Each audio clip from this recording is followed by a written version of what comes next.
یہ کہانی ہے اٹلی کے بہت خوبصورت شہر وینس کی، جہاں پر انٹونیو نام کا بہت رحم دل شخص رہا کرتا تھا۔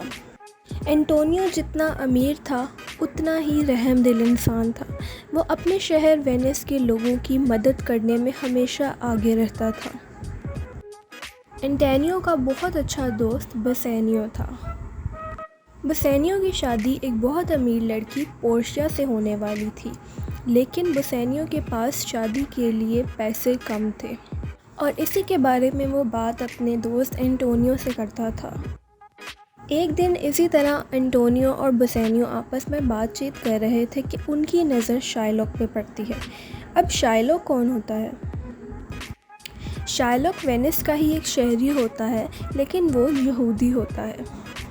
وہ دیکھتے ہیں کہ شائلاک ایک شخص کے ساتھ بہت زیادہ بدتمیزی سے پیش آ رہا ہوتا ہے، اس کو مار رہا ہوتا ہے اور اس سے اپنے پیسوں کا تقاضا کرتا ہے۔ وہ اس سے اپنے پیسے مانگ رہا ہوتا ہے اور اس کو کہتا ہے کہ اگر تم نے میرے پیسے نہ دیے آج کے دن تو میں تمہاری دکان لے لوں گا، جیسا کہ ہم نے وعدہ کیا تھا۔ شائلاک بہت ہی دھوکے باز انسان تھا۔ وہ اسی طرح لوگوں کو پیسے دیتا اور ان کو تنگ کیا کرتا تھا۔ اب یہ ہوتا ہوا دیکھ لیا انٹونیو اور بسینیو نے۔ انٹونیو فوراً گیا شائلاک کے پاس اور جا کر اسے روکا۔ اس کو اتنے پیسے دے دیے جتنے اس شخص نے دینے تھے۔ اس کے بعد بسینیو نے اپنا مسئلہ انٹونیو کو بتایا اور انٹونیو نے اس سے پوچھا کہ تمہیں کتنے پیسے چاہیے۔ بسینیو نے اسے بتایا کہ مجھے بہت زیادہ پیسے چاہیے۔ بسینیو نے جو رقم انٹونیو کو بتائی وہ انٹونیو کے پاس فی الحال موجود نہیں تھی۔ انٹونیو اس کو بتاتا ہے کہ میری کچھ شپس ہیں جو باہر گئی ہوئی ہیں، ان کے واپس آتے ہی وہ بہت ساری رقم تمہیں دے سکتا ہے۔ لیکن بسینیو نے کہا میں اتنی دیر تک انتظار نہیں کر سکتا، مجھے جلد ہی پیسے چاہیے ہوں گے۔ اب انٹونیو بسینیو کو مشورہ دیتا ہے کہ وہ ادھار لے لے، اور جب تک میری شپس واپس آئیں گی تو میں ادھار چکا دوں گا۔ اب مسئلہ یہ تھا کہ ان کو کوئی شخص نہیں مل رہا تھا جو ان کو ادھار دے سکتا۔ آخر میں شائلاک ہی بچا تھا۔ انٹونیو فوراً لے کر بسینیو کو شائلاک کے پاس چلا گیا۔ بسینیو بہت حیران ہوا۔ اس نے کہا تم شائلاک کے پاس کیوں آئے ہو؟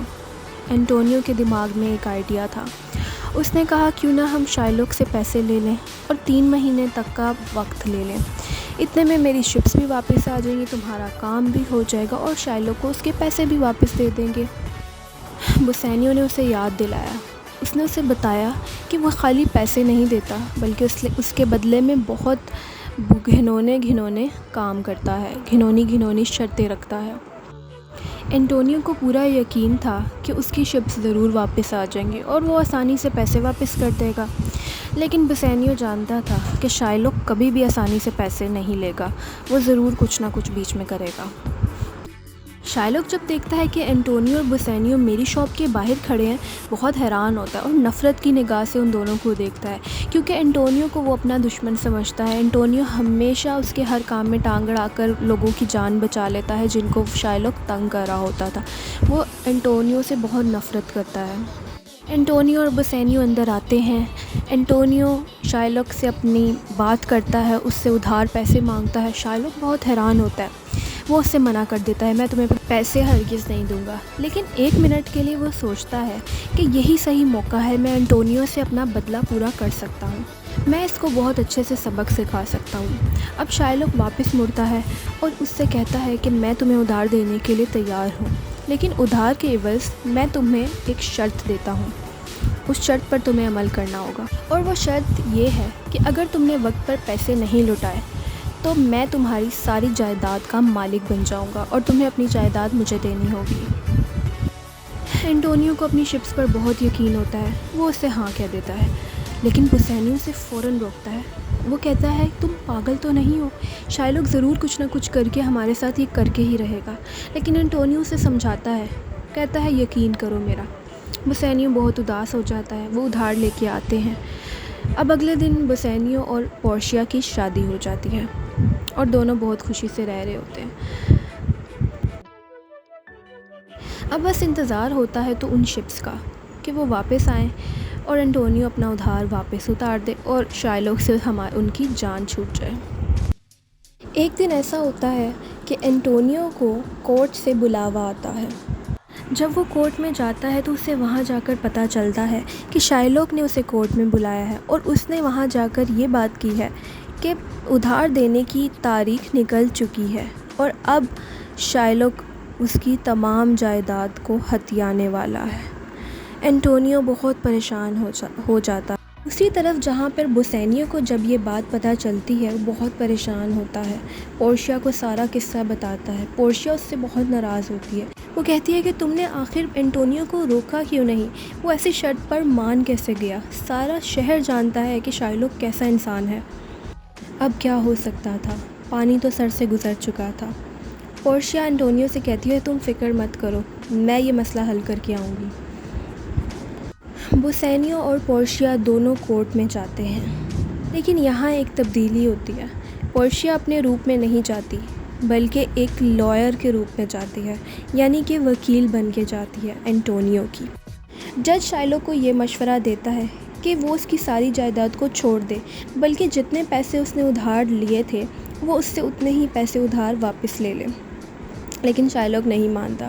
وہ کہتا ہے کہ جو ڈیل ہے وہی ڈیل رہے گی، اس کے علاوہ کچھ بھی نہیں ہوگا، جس کے بدلے میں انٹونیو کہتا ہے کہ مجھے نہیں لگتا کہ ابھی وقت پورا ہوا ہے، ضرور شائلاک نے وقت میں چینجنگ کی ہے، کانٹریکٹ میں چینجنگ کی ہے، بے ایمانی کی ہے۔ اتنے میں پورشیا انٹونیو کی وکیل بن کر بولتی ہے۔ وہ کہتی ہے شائلاک کیا تم واقعی اس بات پر پورا اترتے ہو کہ ڈیل ہے اور تم اسی ڈیل پر عمل کرنا چاہو گے؟ شائلاک کہتا ہے جی بالکل، میں اسی ڈیل پر قائم ہوں۔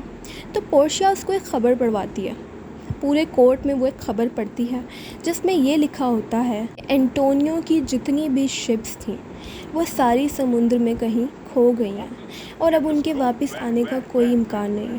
پورشیا شائلاک سے کہتی ہے تم نے کہا تھا کہ اب جتنی جائیداد انٹونیو کی ہے وہ تمہاری ہے، تو اس کے فائدے اور نقصان وہ بھی تمہارے ہوئے، تو اب یہ نقصان تمہارے حصے میں آیا کیونکہ اس کی ساری جائیداد تو تمہاری ہے۔ اب پورشیا اس سے پوچھتی ہے کہ کیا تم اب بھی اس ڈیل پر قائم ہو؟ تو شائلاک کہتا ہے بالکل نہیں، میں اس ڈیل کو نہیں مانتا، اور وہ وہاں سے چلا جاتا ہے۔ وہ کہتا ہے کہ میں نے تمہارے پیسے بھی معاف کیے اور میں یہاں سے جا رہا ہوں۔ انٹونیو، پورشیا اور بوسینیو تینوں گھر لوٹ کے آ جاتے ہیں۔ انٹونیو بہت اداس ہوتا ہے کیونکہ اسے یہ بات پتہ چل چکی ہوتی ہے کہ اس کے جو سارے پیسے ہیں وہ ڈوب گئے ہیں کیونکہ اس کی شپ ڈوب گئی ہے۔ پورشیا اور بوسینیو مسکرا رہے ہوتے ہیں۔ انٹونیو یہ دیکھ کر بہت پریشان ہوتا ہے، حیران ہوتا ہے کہ میں بہت پریشان ہوں اور یہ میرے دوست کھڑے مسکرا رہے ہیں۔ پورشیا انٹونیو کو بتاتی ہے کہ ایک سیکنڈ رکو، جو پیغام ہم نے کورٹ میں سنایا تھا وہ آدھا تھا، آدھا پیغام ہم نے کورٹ میں نہیں سنایا تھا۔ آدھے پیغام میں یہ لکھا ہوا تھا کہ شپس جو ہیں وہ ہم نے بچا لی ہیں اور ہم لوگ ایک سیف جگہ پر پہنچ گئے ہیں۔ اس کا مطلب یہ ہے کہ تمہاری شپس بالکل سیف ہیں۔ لیکن انٹونیو یہ پوچھتا ہے کہ جج نے یہ سب کرنے کیسے دیا؟ تو پورشیا بتاتی ہے کہ جج بھی بخوبی شائلاک کو جانتا تھا اور وہ اسے سدھارنا چاہتا تھا، اس لیے وہ بھی کچھ نہیں بولا جب ہم نے آدھا پیغام اس کو دکھایا۔ یہ سن کر انٹونیو بہت خوش ہوتا ہے اور واپس وہ لوگ اپنی ویسی کی ویسی زندگی گزارنے لگ جاتے ہیں۔ سو گائز، یہ تھی آج کی story. I hope that you guys like it. Video کو لائک اور چینل کو سبسکرائب کرنا مت بھولیے گا۔ Take care.